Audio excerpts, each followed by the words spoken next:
For the purpose of this video, permit me to call a man's penis his John Thomas.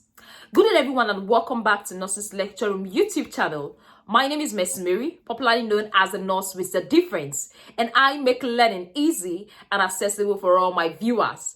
Today, we are going to be sharing with you 10 fascinating facts about a man's John Thomas. 10 fascinating facts about a man's John Thomas, because there have been a lot of myths, a lot of misconception about a man's John Thomas, and I decided to make this video to share it with you so you know as a man what is expected of your John Thomas and what it should look like.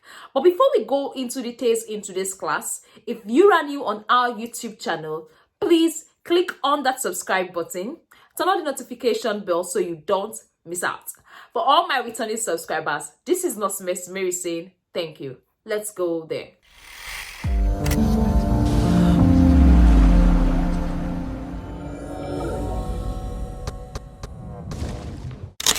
Welcome back. Like I earlier said, today I'm going to be sharing with you 10 fascinating facts about a man's John Thomas. Yes, 10 fascinating facts about a man's John Thomas, so that a lot of misconception, a lot of myths will be debunked. So the first fact I have to share with you in regards to a man's John Thomas is that a man's John Thomas is twice as long as he think. Is twice as long as he think. So whatsoever size you are imagining in your head that is the size of your John Thomas, just multiply it by 2. That is the actual size, because half of it is actually in your body and you cannot see it. Then half is what is visible, is what you are seeing as a man.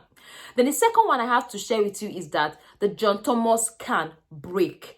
Yes, it can break. I know there is no bone. You'll be like, oh, no, Miss Mary, there's no bone in it. How can it break? There's something known as penis fracture, and that happens during vigorous sexual activity, during vigorous sex. That can result in penis fracture, and it usually comes with a cracking sound, and it usually comes with severe pain. Research has shown that most people that go down with this penis fracture is usually from sexual intercourse in which the woman is on top, in which the woman is the one riding.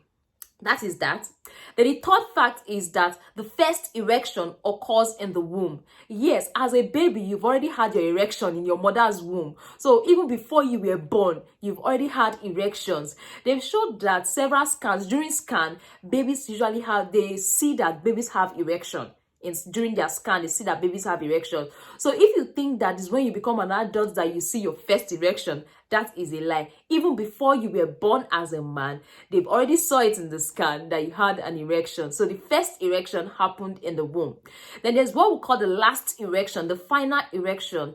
This final erection occurs in the moment after death. Yes, after the man dies, he has his own final erection, which is called the angel lust. So that is the fourth fact about what? About a man's John Thomas. Then that takes us to the fifth fact. Then the fifth fact about a man's John Thomas is that during erection, it doesn't necessarily have to be straight, because a lot of men feel that, oh, during erection, the John Thomas has to be straight. It can go left, it can go right, it can go up, it can go down. So it doesn't really matter the position it goes. That doesn't mean there's something wrong with you. You have a problem, you have a dysfunction. So it all depends. So it has different dimension, it has different ways in which is going to point in its particular direction. So that is the fifth point about a man's John Thomas. Then the sixth point I have to share with you is no brain ejaculation, no brainer.